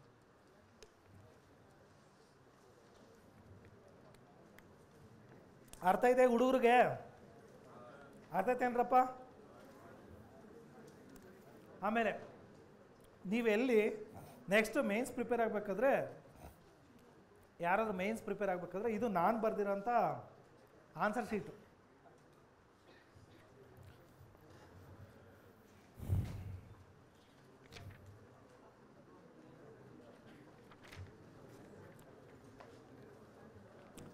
ಒಂದು ಸಿಂಪಲಾಗಿ ಒಂದು ಕತೆ ಹೇಳ್ಬಿಡ್ತೀನಿ ಕೇಳಿ. ಹೇಳೋಣ ಕತೆನಾ? ಇಷ್ಟೊತ್ತು ಹೇಳಿದ ಅದೇ ಅಲ್ವಾ ಸರ್ ಅಂತ ಅನ್ಲಿಲ್ವಲ್ಲ ಯಾರು? ಇದು ನಾನು ಬರ್ದಿರೋಂಥ ಆನ್ಸರ್ ಶೀಟ್ ತೋರಿಸ್ತೀನಿ. ಎಕ್ಸಾಮ್ ಹಾಲಲ್ಲಿ ಹೆಂಗಿರ್ಬೇಕು ಅನ್ನೋದು ಒಂದು ಇಂಪಾರ್ಟೆಂಟು. ನಾನು ಗಮನಿಸ್ದಂಗೆ, ನನಗೂ ಗೊತ್ತಿರೋ ಎಷ್ಟು ಜನ ಓದ್ತಿದ್ದಾರಲ್ಲ, ಅವರು ವೆರಿ ಬ್ರಿಲಿಯಂಟ್ಸ್, ಎಲ್ಲ ವಿಷಯನೂ ಗೊತ್ತು, ಆದರೆ ಪರೀಕ್ಷೆಯಲ್ಲಿ ಫೇಲ್ ಆಗ್ತಾರೆ. ಎಲ್ಲದಕ್ಕೂ ಕೇಳಕ್ಕೆ ಇಲ್ಲಿ ಎಲ್ಲನೂ ಹೇಳ್ತಾರೆ, ಪರೀಕ್ಷೆನಲ್ಲಿ ಫೇಲ್ ಆಗ್ತಾರೆ. ಯಾಕೆ? ಯಾಕೆ?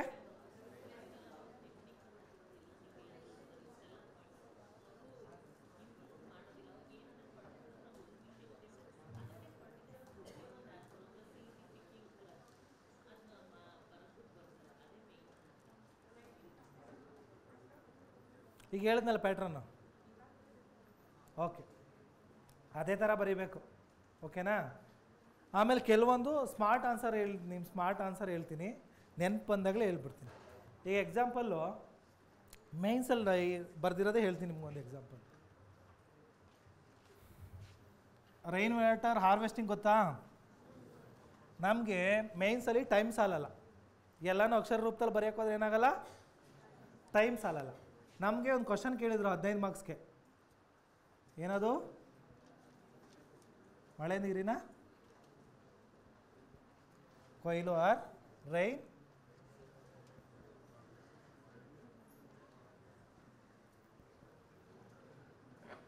ಎಲ್ಲ ಬರೆದು ನಮಗೂ ಬೇಜಾರಾಗೋಗಿರುತ್ತೆ. ಪರೀಕ್ಷೆ ಮುಗಿದ್ರೆ ಸಾಕು ಅಂತ ನಮಗೂ ಅನ್ನಿಸ್ತಾ ಇರ್ತದೆ.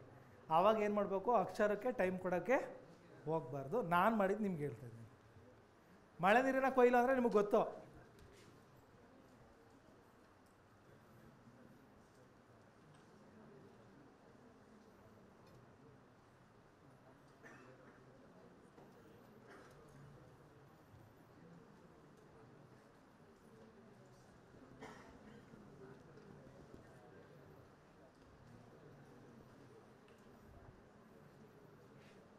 ಎರಡು ತೊಟ್ಟಿನೇ ಮಾಡಿ.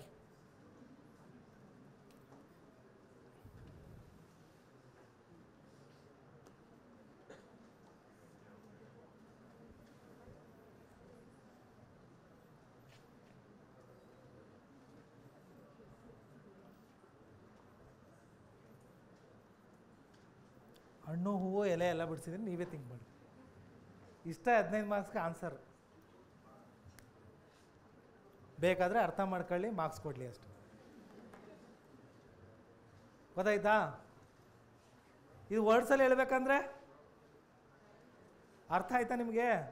ಮನೆ, ಚಾವಣಿ, ಚಾವಣಿ ಕನೆಕ್ಷನ್ನು ಎಲ್ಲಿಗೆ? ತೊಟ್ಟಿಗೆ, ತೊಟ್ಟಿ ನೀರು ಕೃಷಿ ಬಳಕೆಗೆ. ಒಂದೊಂದು ಹಾಕಿ ಅವನಿಗೆ ಮನೆ ಅಂತ ಅವನು ಗೊತ್ತಾಗಬೇಕಲ್ಲ, ನೀವು ಅನ್ಕೊಬಿಟ್ಟಿರ್ತೀರ. ಮನೆ, ತೊಟ್ಟಿ, ಪೈಪು, ಸಸ್ಯ ಅಂತ ಹಾಕಿ.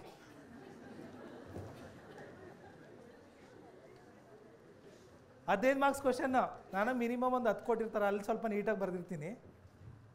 ಲಾಸ್ಟು ಟೈಮು ಕಡಿಮೆ ಆಗ್ತಾ ಇರ್ಬೇಕಾದ್ರೆ ನಮ್ಗೆ ಅಟೆಂಡ್ ಮಾಡೋಕೆ ಆಗ್ತಾ ಇರಲ್ಲ, ಪ್ರೆಷರ್ ಜಾಸ್ತಿ ಆಗ್ತಾ ಇರ್ತದೆ. ಅಲ್ಲಿ ಒಂದು 5 ನಿಮಿಷದ ಕಾಶನ್ ಅಂತ ಬೇರೆ ಕೊಟ್ಟಿರ್ತಾನೆ. ಫಸ್ಟ್ ಬರೆದ ಅಕ್ಷರ ಲಾಸ್ಟ್ ಆನ ಓನ ವ್ಯಾಲ್ಯೂಟ್ರ್ ಗೊತ್ತಾಗಲ್ಲ. ಫಸ್ಟ್ ಅಷ್ಟು ನೀಟಾಗಿ ಬರೆದಿರ್ತೀವಿ, ಲಾಸ್ಟ್ಗೆ ಇನ್ಯಾರ ಬೇರೆ ಕೈಲಿ ಬರ್ಸೋಣ ಅಂತ ಡೌಟ್ ಪಡೋ ಥರ ಆಗ್ಬಿಟ್ಟಿರುತ್ತೆ. ಆವಾಗ ಈ ಥರದ್ದೆಲ್ಲ ಬಳಸ್ಬೇಕು. ಗೊತ್ತಾಯ್ತಾ? Techniques important. ಈಗ ಓಕೆ, ಸಬ್ಜೆಕ್ಟ್ಸ್ ಒಂದು ಲಾಸ್ಟ್ಗೆ ಹೇಳ್ಬಿಡೋಣ.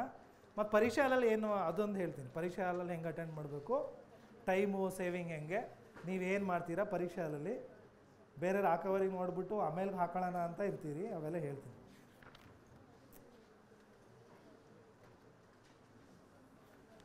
ಪರೀಕ್ಷೆನಲ್ಲಿ ನಾವೆಲ್ಲ ಕನ್ನಡ ಮೀಡಿಯಮ್ ಸ್ಟೂಡೆಂಟ್ಸ್ರಪ್ಪ. ಎಲ್ಲರೂ ಕನ್ನಡ ಮೀಡಿಯಮ್ಮಾ? ನಾ ಅಪ್ಪಟ್ಟ ಕನ್ನಡ ಮೀಡಿಯಮ್. ನೀವೂ ಒಂದು ಸ್ಕೂಲಲ್ಲಿ ಚೀಫ್ ಗೆಸ್ಟಾಗಿ ಕರೆದಿದ್ರು, ಅಪೋಲೋ ಇಂಟರ್ನ್ಯಾಷನಲ್ ಸ್ಕೂಲ್ ಅಂತ. ಒಂದು ಡೈಲಾಗ್ ಹೊಡೆದೆ ಎಲ್ಲ ಫಿದಾ ಆಗೋದ್ರು. I am not studied in any national or international school, but I am chief guest to international school ಅಂತ. ಆ HM ಬರ್ಬೇಕಾದ್ರು ಹೇಳ್ತಾರೆ, ಸರ್ ಅದೊಂದು ಡೈಲಾಗ್ ನಂಗೆ ಇಷ್ಟ ಆಯಿತು. ನೋಡ್ರಿ, ಇಲ್ಲಿದೆ ಎಕ್ಸಾಂಪಲ್. ಇದು GSLV ಕೇಳಿದ್ದ, Jio synchronous launch vehicle. Power horse ಅಂತ ಕರಿತೀವ ಇದನ್ನ? ಹಾರ್ಸ್ ಪವರ್ ಅಂತ ಕರಿತೀವ ಏನು? ನೀವೇ ಹೇಳ್ಬೇಕು. ನೋಡ್ರಿ, ಇಲ್ಲಿ ಎಷ್ಟು ಕಿಲೋಮೀಟ್ರ್ ಮೇಲಾದ್ಮೇಲೆ ನಾವು ಕಕ್ಷೆಗಳನ್ನ ಹಾರಿಸ್ತೀವಿ? ಎಷ್ಟು ಕಿಲೋಮೀಟ್ರ್ ಮೇಲೆ ಕಕ್ಷೆ ಇರೋದು? 4 ಕಕ್ಷೆಗಳು ಬರ್ತದೆ. ಗೊತ್ತಾ? ನೀವು ತಿಳ್ಕೊಳ್ಳಿ ನೆಕ್ಸ್ಟ್ ಓದಬೇಕಾದ್ರೆ. ವೆಹಿಕಲ್ಸ್ ಇವೆ, ಲಾಂಚಿಂಗ್ ವೆಹಿಕಲ್ಸ್ ಇವು. ಫಸ್ಟ್ ಏನಿತ್ತು? SLV ಇತ್ತು.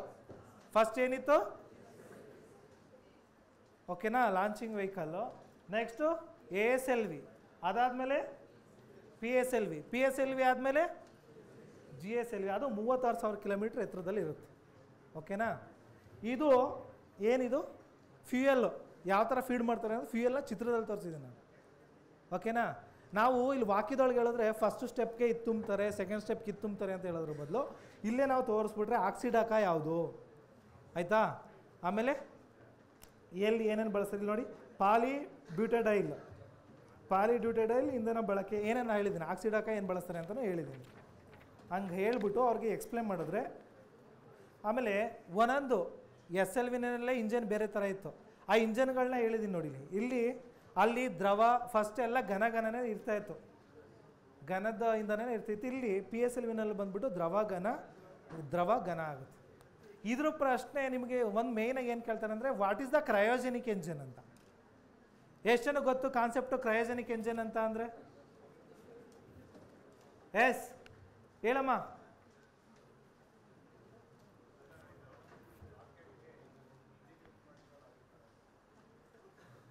Okay, correct.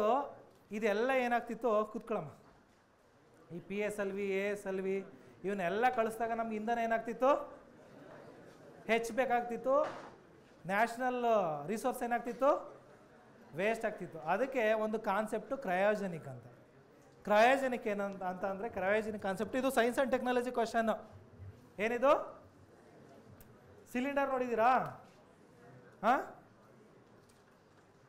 10th ಬಿಡಿಸಿದ್ವಿ ಅನಿಸುತ್ತೆ ಸಿಲಿಂಡರ್, ಆ ಮ್ಯಾಥ್ಸಲ್ಲಿ. ಈಗ ಬಿಡಿಸ್ಬೇಕು ಸಿಲಿಂಡರು. ಈ ಸಿಲಿಂಡರ್ ಆಕೃತಿ ಇದರಲ್ಲಿ ಸಿಲಿಂಡರ್ ಇದೆಯಲ್ಲ, ಇಲ್ಲಿ ರಾಕೆಟ್ನ ಕೂರಿಸೋದು. ಏನು ಮಾಡೋದು? ಸಿಲಿಂಡರ್ ಆಕೃತಿನಲ್ಲಿ ಇಲ್ಲಿ -250 ಡಿಗ್ರಿ, -250 ಡಿಗ್ರಿ ಸೆಂಟಿಗ್ರೇಡಲ್ಲಿ ಇಟ್ಟು ಇದನ್ನು ಹಾರಿಸೋದು. ಇದೇ ಕ್ರಯೋಜೆನಿಕ್ ಎಂಜನ್. ಗೊತ್ತಾಯ್ತಾ? ನೀವು ಸೈನ್ಸ್ ಆ್ಯಂಡ್ ಟೆಕ್ನಾಲಜಿ ಇವನ್ನೆಲ್ಲ ಓದ್ತಾ ಹೋದರೆ ನಿಮಗೆ ತುಂಬ ಖುಷಿ ಅನ್ನಿಸುತ್ತೆ. ನಾಗ್ ಕ್ಷಿಪಣಿ ಕೇಳಿದ್ದೀರಾ? ನಾಗ್ ಮಿಸೈಲ್ ಕೇಳಿದ್ದೀರಾ? ನಾಗ್ ಕೇಳಿದ್ದೀರಾ? ನಾಗರಾವ್ ಏನು ಮಾಡುತ್ತೆ ಅರ್ಥ ಮಾಡ್ಕೊಳ್ಳೋದು ಅಷ್ಟೇ.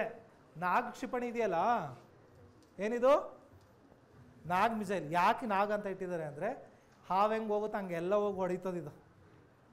ಯಾರಿಗೆ? ಆಪೋಸಿಟ್ ಬೇರೆ ದೇಶಗಳು ಏನಾದರೂ ನಮ್ಮನಿಗೆ ಇದು ಮಾಡಿದ್ರೆ ಆ ಮಿಸೈಲ್ನ ಹೊಡೆದು ಉಳಿಸ್ತದೆ ಇದು ನಾಗ್. ಗೊತ್ತಾಯ್ತಾ? ಅಲ್ಲಿ 3 ಬರುತ್ತೆ ಕ್ಷಿಪಣಿ ಮಿಸೈಲ್ಸಲ್ಲಿ. ಒಂದು ಅರ್ತ್ ಟು ಅರ್ತ್, ಭೂಮಿಯಿಂದ ಭೂಮಿಗೆ. ಇನ್ನೊಂದು ಅರ್ತ್ ಟು ಏರ್, ಇನ್ನೊಂದು ಏರ್ ಟು ಏರ್. ಅಲ್ಲಿ ಮಿಸೈಲ್ಸ್ ಇದ್ದಾವೆ. ಪೃಥ್ವಿ, ಇನ್ನೇನು ಇದ್ದಾವೆ? ಪೃಥ್ವಿ, ನಾಗ್, ತ್ರಿಶೂಲ್, ಏನೇನೋ ಇದ್ದಾವೆ. ಅವನು ಓದ್ಕೋಬೇಕು ನೀವು. ಓಕೆನಾ? ಪರೀಕ್ಷೆ ಅಲ್ಲೊಂದು ಹೇಳ್ತೀನಿ.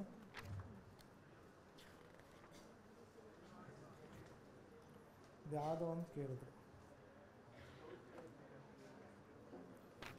ನೋಡಿ. ಇಲ್ಲಿ ಕ್ವಶನ್ ಬಂದ್ಬಿಟ್ಟು ಇದು ರಿನ್ಯೂವಬಲ್ ಎನರ್ಜಿ ಬಗ್ಗೆ, ನವೀಕರಿಸಬಹುದಾದ ಇಂಧನಗಳ ಬಗ್ಗೆ ಕೇಳಿದರು. ಅದರಲ್ಲಿ ನೋಡಿ ನಾನು ಕೆಲವೊಂದು ಫಸ್ಟ್ ಎಕ್ಸ್ಪ್ಲನೇಷನ್ ಮಾಡಿದ್ದೀನಿ. ಅದಾದಮೇಲೆ ಏನು ಮಾಡಿದ್ದೀನಿ, ಇದೇನು ಪಿಕ್ಚರ್ ನೋಡಿದ ತಕ್ಷಣ ಹೇಳ್ಬೇಕು ನೀವು.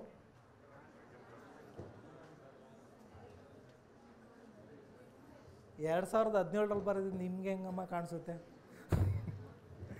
ಪೆನ್ನು ಇದು ಸೋಲಾರ್ ಎನರ್ಜಿ ಕನ್ವರ್ಟ್ ಮಾಡ್ತಿರೋದು. ಏನಿದು? ಇಲ್ಲಿ ನೋಡಿ, ಸೂರ್ಯ, ಇದು ಪ್ಯಾನಲ್ಲು. ಇದರಿಂದ ಏನು ಮಾಡಬೇಕು, ಇಲ್ಲ ಒಂದು ಜನ್ರೇಟ್ರ್ ಹಾಕ್ಬೇಕು. ಇದು ಜನ್ರೇಟ್ರ್, ಶಕ್ತಿ ಸಂಗ್ರಾಹಕ ಅಂತ ಬರೆದಿದ್ದೀನಿ, ಆಯಿತಾ? ಶಕ್ತಿ ಸಂಗ್ರಾಹಕ. ಇದು ಸೋಲಾರ್ ಆಯಿತು. ಇದೇನಿದು? Wind energy.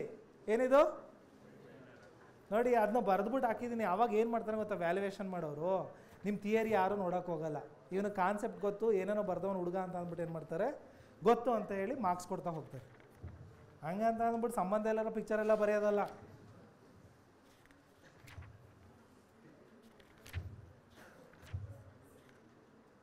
ಆಮೇಲೆ ನೆಕ್ಸ್ಟ್ ಇದು ವಾಟರ್ ಸ್ಕೇರ್ಸಿಟಿ ಬಗ್ಗೆ ಒಂದು ಕ್ವಶನ್. ಇದು ವಾಟರ್ ಸ್ಕೇರ್ಸಿಟಿ ಗೊತ್ತಲ್ವಾ?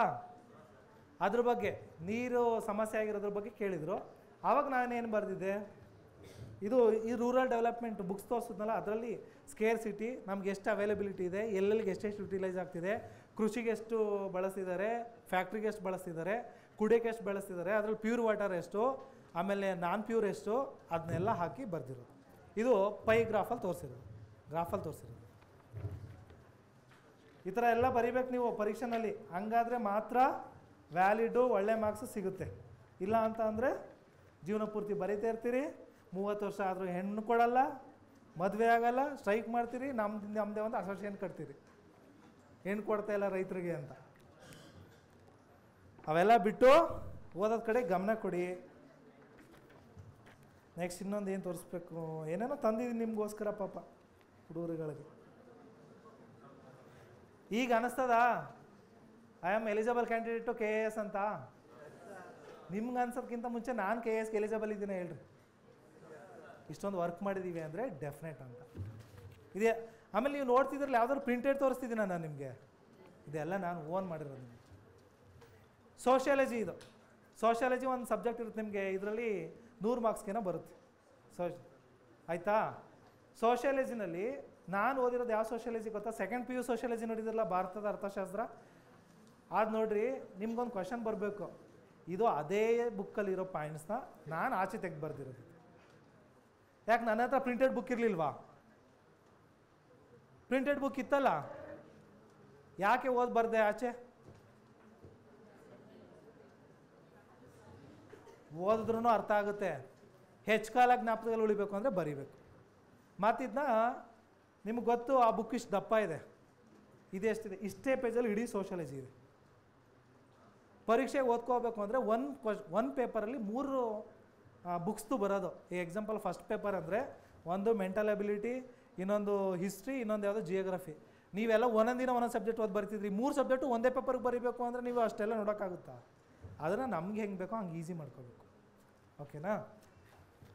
ಇದು ಸೋಷಿಯಾಲಜಿ. ಮತ್ತು ಎಕಾನಮಿಕ್ಸು ನನ್ನ ಕಡೆ ಬುಕ್ಸು ಇದೆ, ಅದನ್ನು ಓದಿ ಬರೆದಿದ್ದೀನಿ ಆಯಿತಾ? ನೋಡಿ, ಪಂಚವಾರ್ಷಿಕ ಯೋಜನೆಗಳು, 5 year plans, national planning commission. National planning commission ಪ್ಲೇಸಲ್ಲಿ ಯಾವ್ದು ಬಂದಿರೋದು? ಇದು ಇನ್ನೊಂದು. ಉತ್ತರ ಕರ್ನಾಟಕದಲ್ಲಿ ಯಾವಾಗಲೂ ಓಡಾಡ್ತಾ ಇರ್ತಾರಲ್ಲ ಉತ್ತರ ಕರ್ನಾಟಕದಲ್ಲಿ, ಏನಕ್ಕೆ ನಮ್ಮ ಸಪ್ರೇಟ್ ರಾಜ್ಯ ಮಾಡಿ ಅಂತಿರ್ತಾರೆ. ಏನಕ್ಕೆ? ಅಲ್ಲಿ ರೀಜನಲ್ ಇಂಬ್ಯಾಲೆನ್ಸ್ ಇದೆ ಅಂತ, ಪ್ರಾದೇಶಿಕ ಅಸಮತೋಲನ ಇದೆ ಅಂತ. ನೀವು ಬೆಂಗಳೂರನ್ನ ಹೈಟೆಕ್ ಮಾಡಿಬಿಟ್ಟಿದ್ದೀರಿ, IT-BT ಕಂಪ್ನೀಸ್ ಎಲ್ಲ ಅಲ್ಲೇ ಹಾಕಿದ್ದೀರಿ, ಉದ್ಯೋಗ ಉತ್ತರ ಕರ್ನಾಟಕದಲ್ಲ ಇಲ್ಲಿಗೆ ಬರಬೇಕು, ಅದಕ್ಕೆ ಉತ್ತರ ಕರ್ನಾಟಕ ಕೊಡಿ ಅಂತ. ಅದು ಪ್ರಾದೇಶಿಕ ಅಸಮತೋಲನ. ಆಮೇಲೆ ಇದನ್ನೆಲ್ಲ ನೀವು ಏನು ಮಾಡಬೇಕು ಗೊತ್ತಾ, ತುಂಬ ಕಷ್ಟಪಟ್ಟು. ಯಾವುದು ಪ್ರಾದೇಶಿಕ ಅಸಮತೋಲನ ನಿವಾರಣೆಗೆ ಕರ್ನಾಟಕ ಸರ್ಕಾರ ನೇಮಕ ಮಾಡಿದ್ದಂಥ ಕಮಿಟಿ ಯಾವುದು? DM ನಂಜುಂಡಪ್ಪ.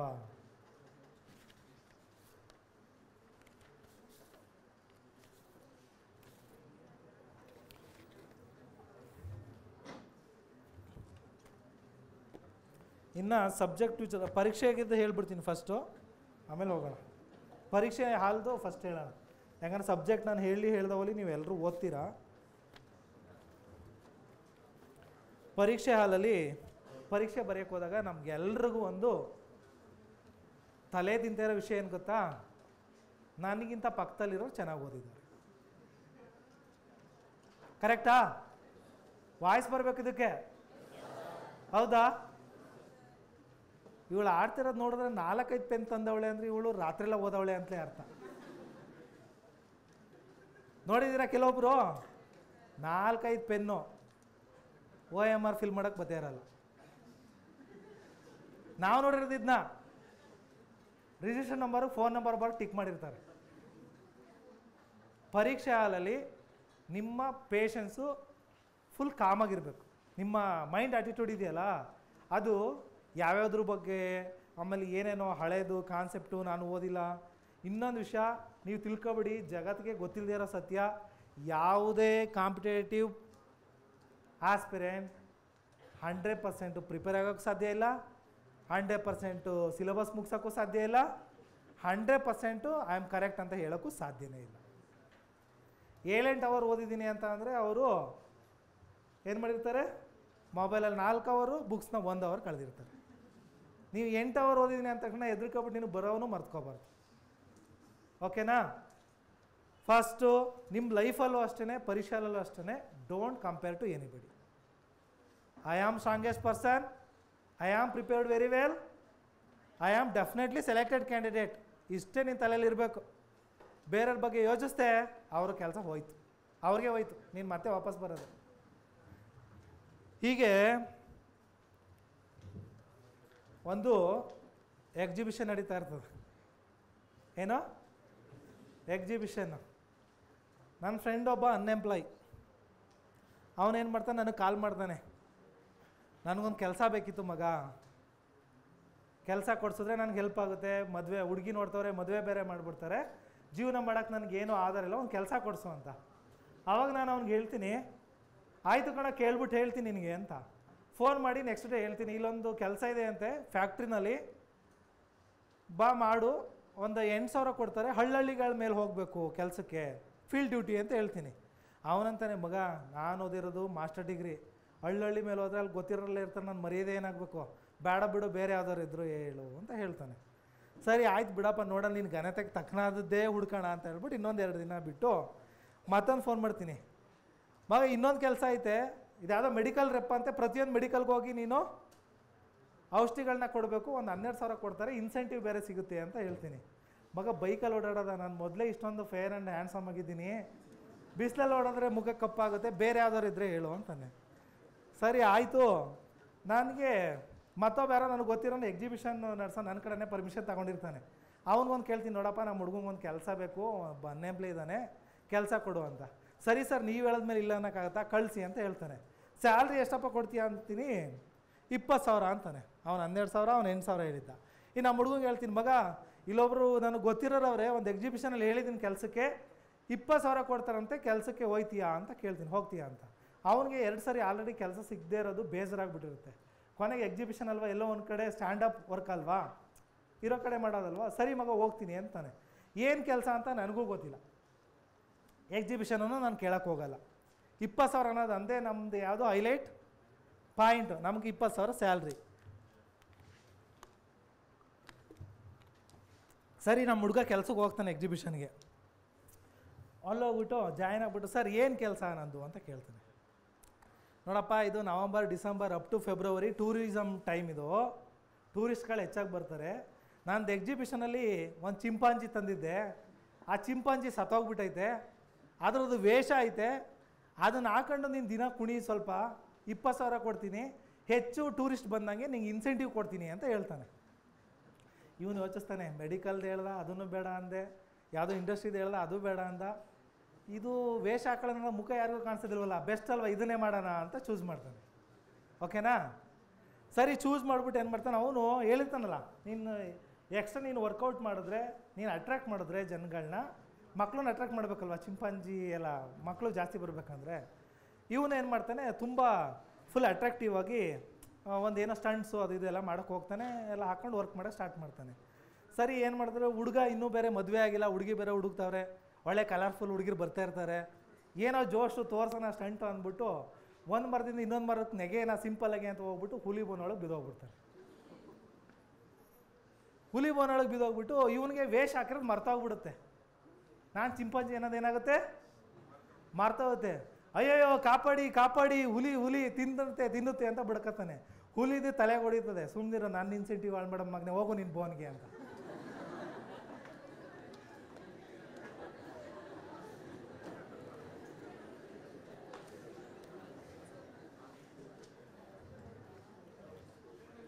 ಏನಿದ್ರ ಅರ್ಥ? ಆ ಎಕ್ಸಿಬಿಷನ್ ಪ್ಲೇಸು ನಿಮ್ಮ ಪರೀಕ್ಷೆ ಹಾಲು. ಎಕ್ಸಿಬಿಷನ್ ಪ್ಲೇಸು ಆ ಹುಲಿ ವೇಷ ಹಾಕೊಂಡ್ರೆ ನಿಮ್ಮ ಪಕ್ಕದಲ್ಲಿರೋರು, ನೀವೆಲ್ಲ ಯಾರು? ಚಿಂಪಾಂಜಿಗಳು. ಗೊತ್ತಾಯ್ತಾ? ಎಲ್ಲರೂ ಇಲ್ಲಿ ಏನು ಹಾಕೊಂಡಿದ್ದಾರೆ? ವೇಷ ಹಾಕೊಂಡಿದ್ದಾರೆ. ಸೊ ಅದಕ್ಕೆ ನೀವೇನು ಮಾಡಬೇಕು, ಬೇರೆಯವ್ರ ಬಗ್ಗೆ ಥಿಂಕ್ ಮಾಡಬಾರ್ದು, ನಿಮ್ದಷ್ಟೇ ನೀವು ಥಿಂಕ್ ಮಾಡಬೇಕು. ಬೇರೆಯವರೆಲ್ಲ ಹೆದರಿಸ್ತಾರಷ್ಟೇ ನಿಮಗೆ. ಅವೆಲ್ಲ ಕೆಲವೊಬ್ಬರು ಇಂಟರ್ವ್ಯೂನಲ್ಲಿ ನಾನು ನೋಡಿದ್ದೀನಿ, 8 ಅವರ್ ಓದ್ತೀನಿ, 12 ಅವರ್ ಓದ್ತೀನಿ. ಅವನು 12 ಗಂಟೆ ಓದ್ತಾವನೆ ಅಂದ್ರೆ ಅವನು ಮೋಸ್ಟ್ಲಿ ಅರ್ಥ ಐತಿಲ್ಲ, ಅದಕ್ಕೆ ಅಷ್ಟು ಅವರ್ ಓದ್ತಾವನೆ ಅಂತ ಅರ್ಥ ಮಾಡ್ಕೊಳ್ಳೋಕೆ 12 ಗಂಟೆ ಓದ್ತೀನಿ, 2 ಗಂಟೆ ಸಾಕು. ಹೌದು ತಾನೆ? ನೀವು ಅದನ್ನು ಬಿಟ್ಬಿಟ್ಟು ಅವನು 12 ಗಂಟೆ ಓದ್ತಾವನೆ ಅಂತ ನೀವು ಓದಿದ್ರೆ, ನಿಮ್ಮ ಮೊಬೈಲ್ ತಗೊಳ್ಳೋದ್ರ ಬದಲು ನಿಮ್ಮ ಅಪ್ಪನ ಮೊಬೈಲ್ ತಗೊಂಡು ಮೆಸೇಜ್ ಮಾಡಿರ್ತೀರಿ ಯಾರಿಗೂ, ನಾವು ಸಿಗಾಕೋತೀರಿ ಮನೇಲಿ. ಹೌದು ತಾನೆ? ಯಾರೋ ಹೇಳೋದನ್ನ. ಆಮೇಲೆ ಪ್ರತಿಯೊಬ್ಬರಿಗೂ ಪರ್ಸ್ನಲ್ ಡಿಫ್ರೆನ್ಸಿಯೇಷನ್ ಇದ್ದೇ ಇದೆ. ಒಬ್ಬನ ಮೈಂಡು ರಾತ್ರಿ 12 ಗಂಟೆವರೆಗೆ ಸಪೋರ್ಟ್ ಮಾಡುತ್ತೆ ಅಂದರೆ ನಮಗೆ ಮಾಡಲ್ಲಪ್ಪ. ನಾವು ಬೆಳಗ್ಗೆ ಹೊತ್ತೇ ಓದೋದು, ಅರ್ಲಿ ಮಾರ್ನಿಂಗ್ ನಮ್ಮ ಜೀವನದಲ್ಲಿ ಎದ್ದೇ ಇಲ್ಲ. ಅರ್ಲಿ ಮಾರ್ನಿಂಗ್ ನಾವು ಓದೇ ಇಲ್ಲ, 5 ಗಂಟೆಗೆ ಎದ್ದು. ನನ್ನ ಮೈಂಡ್ಸೆಟ್ ಹೇಳ್ಬೇಕಂದ್ರೆ ನನ್ನ ಜೀವನದಲ್ಲಿ ಮಾರ್ನಿಂಗ್ ಎದ್ದು ಓದಿಲ್ಲ. ಯಾಕೆಂದರೆ ನಾವೇನೋ ಅರ್ಲಿ ಮಾರ್ನಿಂಗ್ ಹೋದ್ರೆ ಆ ದಿನ ಎಲ್ಲ ವ್ಯಾನಿಷ್ ಆದಂಗೆ ನಮ್ಮ ಲೈಫಲ್ಲಿ, ಮತ್ತೆ ನಾವು ಫ್ರೆಶ್ ಮೂಡಿಗೆ ಬರೋಕ್ಕೆ ಆಗಲ್ಲ. ನಾನು ಓದೋದೆಲ್ಲ ನೈಟೇ. ಹಂಗಂತ ಹೇಳ್ಬಿಟ್ಟು ನಾನು ನಿಮ್ಗೆ ಅದು ಅಪ್ಲೈ ಮಾಡಿ ಅಂತ ಹೇಳಿದ್ರೆ ಅದು ನಂದು ಅರ್ಥನ, ಅಕ್ಸೆಪ್ಟ್ ಮಾಡಿದ್ರೆ ನಿಮ್ಮದು ಮೂರ್ಖತನ. ಅದು ಗೊತ್ತಾಯ್ತಾ? ಏನು ನಾನು ಇವತ್ತು ನಿಮಗೆ ಒತ್ತಿ ಹೇಳಿರೋದು ಏನಂತ ಹೇಳಿದ್ದೀನಿ, ನಿಮ್ಮ ಪರ್ಸ್ನಲಿ ಗುಡ್ ಕ್ವಾಲಿಟೀಸ್ ಏನಿದೆ ಅದನ್ನು ಬಿಲ್ಡ್ ಮಾಡ್ಕೊಳ್ಳಿ, ಅದಕ್ಕೆ ಇಂಪಾರ್ಟೆನ್ಸ್ ಕೊಡಿ, ಅದನ್ನೇ ಡೆವಲಪ್ ಮಾಡಿ ಅಂತ ಹೇಳಿರೋದು ನಾನು ನಿಮಗೆ. ಇಷ್ಟು ನಾನು ಅದೇ ಹೇಳಿರೋದು ನಿಮಗೆ. ಈಗ ಪರೀಕ್ಷೆ ಹಾಲು ವಿಚಾರಕ್ಕೆ ಬರೋಣ. ಎಕ್ಸಾಮ್ ಇದೇ ನಿಮ್ಮ ಫೈನಲ್ ಸ್ಟೇಜಾ? ಹಾಂ, ಏನು ಅನ್ನಂಗೆ ಯಾರು ಓದಿಲ್ಲ ಅನ್ನಂಗೆ ಓಪನ್ ಮಾಡಬೇಡಿ ಅಂತ 5 ನಿಮಿಷ ಮುಂಚೆ ಕೊಟ್ಟಿದ್ದಾಗಲ್ಲ ಹಿಂದೆ ಮುಂದೆ ಎಲ್ಲ ತಿರುಗಿ ನೋಡೋದು. ಆ ವ್ಯಾಲ್ಯೂಟ್ರ್ ಓಡಾಡ್ತಾ ಹೇಳ್ತಾ ಇರ್ತಾರೆ, ತೆಗೆದು ನೋಡಬೇಡಿ, ಬೆಲ್ ಆದಮೇಲೆ ಓಪನ್ ಮಾಡಬೇಕು ಅಂತ. ಆದರೂ ನೀವು ನೋಡ್ತಾ ಇರ್ತೀರಿ. ಅಲ್ಲಿ ಯಾವುದೋ ಒಂದು ಗೊತ್ತಿರೋ ಸಿಕ್ಕರೆ ಖುಷಿ, ವಾವ್ ನಾನು ಓದಿರೋದೇ ಬಂದ್ಬಿಟ್ಟೈತೆ ಅಂತ. ಗೊತ್ತಿಲ್ಲದೆ ಇರೋದು ಸಿಕ್ತೋ, ಯಾವ ನಮ್ಮದೇ ಕ್ವಶನ್ ಪೇಪರ ಇಲ್ಲ, ಯಾವುದೋ ಇಂಜಿನಿಯರಿಂಗ್ ಕೊಟ್ಟವ್ರ ಅನ್ಸುತ್ತೆ. ಕರೆಕ್ಟಾ? ಆದರೆ ನನ್ನ ವಿಚಾರದಲ್ಲಿ ಅಂದರೆ ನಾನು ನಿಮ್ಗೆ ಏನು ಹೇಳ್ತೀನಿ ಗೊತ್ತಾ, ಪರೀಕ್ಷೆ ಅಂದರೆ ನಲಿಕಲಿ ಗೊತ್ತಾ ನಿಮಗೆ? ಗೊತ್ತಾ? ಪರೀಕ್ಷೆ ಅಂದರೆ ನನ್ನ ಪ್ರಕಾರದಲ್ಲಿ ನಲಿಕೆಯಲ್ಲಿ ಗೇಮ್ಸ್ ಅಷ್ಟೇ. ಆ ಹುಣಸೆ ಬಿತ್ತ ತಗೊಂಡು ಆಟ ಆಡೋದು, ಟೊಮೊಟೊ ಆಪಲ್ ತಗೊಂಡು ಆಟ ಆಡೋದು ಅಷ್ಟೇ. ಓಕೆ? ಸಾಧನೆ ಅಂದರೆ ಏನು ಅಂತಂದರೆ, ಒಂದು ಮಾತಲ್ಲಿ ನನ್ನ ಪ್ರಕಾರ ಹೇಳ್ಬೇಕಂದ್ರೆ, ನಾನು 2016 ಬಂದಾಗ ನನ್ನ ಹತ್ರ ಯಾವ ಮೊಬೈಲ್ ಇತ್ತು ಅಂತ ನಿಮಗೆಲ್ಲ ಅನಿಸುತ್ತೆ? ಒಂದು expectation.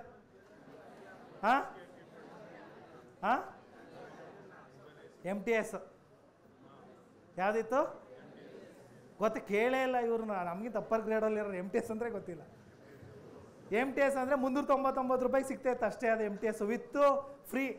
MTS to MTS free. ಆ ಮೊಬೈಲ್ ಇತ್ತು ನನ್ನ ಕಡೆ. ನಾನು ನನ್ನ ಹೊಗಳ್ಕೊಳಕ್ಕೆ ಹೇಳ್ತಲ್ಲ, ಇವತ್ತು ಯಾವ್ದು ಇರ್ಬೋದು ನನ್ನ ಹತ್ರ? ಐಫೋನೇ ಹೇಳ್ತೀನಿ, ಆಪಲ್, ಐಫೋನ್ ಬೇಡ. ಇದು ಏನಕ್ಕೆ ಹೇಳ್ತಿದ್ದೀನಿ ಅಂದರೆ, ಯಾವ ಒಬ್ಬ ವ್ಯಕ್ತಿಗೆ 5 ರೂಪಾಯಿ ಕೊಟ್ಟು ಟೊಮೊಟೊ ತಗೊಳ್ಳೋ ಶಕ್ತಿ ಇರಲಿಲ್ವ, ಆ ವ್ಯಕ್ತಿ ಇವತ್ತು ಲಕ್ಷಾಂತರ ರೂಪಾಯಿ ಕೊಟ್ಟು ಆಪಲ್ ತಗೋತಾನೆ ಅಂತಂದರೆ ಅದೇ ಸಾಧನೆ. ಸೊ ಅಂಥ ದುಡ್ಡಿಂದ ತಗೊಳ್ಳಿ, ನಿಮ್ಮ ಅಪ್ಪನ ಕತ್ತು ತಗೊಳ್ಳೋದಲ್ಲ.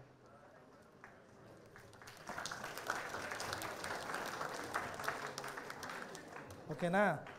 ಸರಿ, ಪರೀಕ್ಷೆ ವಿಚಾರಕ್ಕೆ ಬರೋಣ. ಇದೇ ಸಾಧನೆ ಅಂದರೆ ಏನು ಹೇಳಿ? ಇದೇ ಸಾಧನೆ. ಅದು ಗೊತ್ತೇ ಇರಲಿಲ್ಲ, ಐಫೋನ್ ಅಂದ್ರೇ ಗೊತ್ತಿರಲಿಲ್ಲ ನಮಗೆ.